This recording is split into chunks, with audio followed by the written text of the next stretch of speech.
Hello everyone, সবাই কেমন আছো? দেখো আমি এখন জামরুল পাড়তে এসেছি। এই দেখো কত জামরুল হয়েছে।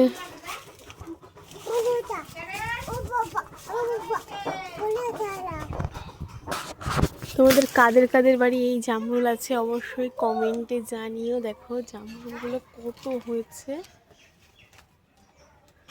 আর এখানে দেখো আমার মাম্মাম জামরুল পাড়ছে।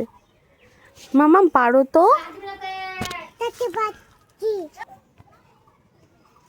তো দেখো গাইস, আমি এখন এখান থেকে একটা জামরুল পারবো। যা, পুরো থলিটাই ছিঁড়ে গেল। দেখো, এই দেখো আমার মাম্মাম খাচ্ছে, ও সেই স্বাদ। এই দেখো আর একজন খাচ্ছে। আমার কেমন খেতে? ভালো। দেখো গাইস, এটা এখন আমি খাবো।